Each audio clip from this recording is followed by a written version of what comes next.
രാജ്യത്തെ ഞെട്ടിച്ച ദില്ലി സ്ഫോടനവുമായി ബന്ധപ്പെട്ട് സംഭവിച്ചത് ഗുരുതരമായ സുരക്ഷാ വീഴ്ച.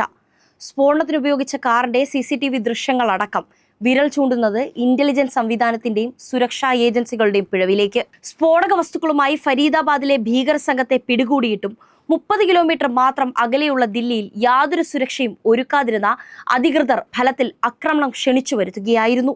സ്ഫോടനം നടന്ന കാറിലെത്തിയ ഡോക്ടർ ഒമർ നബിക്കെതിരെ ലുക്കൌട്ട് നോട്ടീസ് നിലവിലിരിക്കെയാണ് രാജ്യ തലസ്ഥാനത്ത് സുരക്ഷാ സേനയുടെയും ഇന്റലിജൻസ് ഏജൻസികളുടെയും മൂക്കിന് താഴെ ഇയാൾ മണിക്കൂറുകളോളം കറങ്ങി നടന്നത്.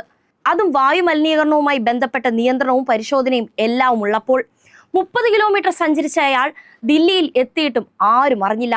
അതും സ്ഫോടക വസ്തുക്കൾ നിറച്ച വാഹനവുമായി. CCTV ഉൾപ്പെടെ എല്ലാ നിരീക്ഷണ സംവിധാനവുമുള്ള ദില്ലിയിൽ തന്ത്രപ്രധാന മേഖലയായ ചെങ്കോട്ടയിലെ പാർക്കിംഗ് ഗ്രൗണ്ടിൽ ഇയാൾ കാറിനുള്ളിൽ ഇരുന്നത് 3 മണിക്കൂറോളം. എന്നിട്ടും ആരും അറിഞ്ഞില്ല. ഇതേ വാഹനവുമായി ഇയാൾ നഗരവീതിയിലൂടെ സഞ്ചരിച്ചതും മണിക്കൂറുകളോളം. ഫരീദാബാദിൽ നിന്ന് പിടികൂടിയ ഭീകര സംഘത്തിൽ പിടികിട്ടാനുള്ള ശേഷിച്ചയാൾ ആയിരുന്നു ഉമർ. അതേ ഉമറാണ് എല്ലാ സുരക്ഷാ സംവിധാനങ്ങളെയും കബളിപ്പിച്ച് ദില്ലിയിലെത്തിയത്, സ്ഫോടനം നടത്തിയത്. 2008 ശേഷം ദില്ലി കണ്ട ഏറ്റവും വലിയ സ്ഫോടനം.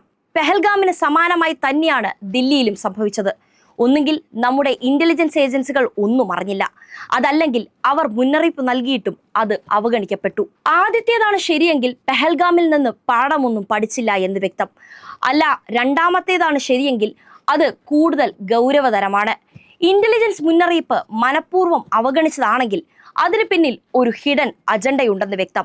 ഇനി ഈ രണ്ടിൽ ഏത് തന്നെയായാലും ഇതിന്റെ ഉത്തരവാദിത്വത്തിൽ നിന്ന് പ്രധാനമന്ത്രിക്കോ ആഭ്യന്തരമന്ത്രിക്കോ ഒഴിഞ്ഞു മാറാനാകില്ല.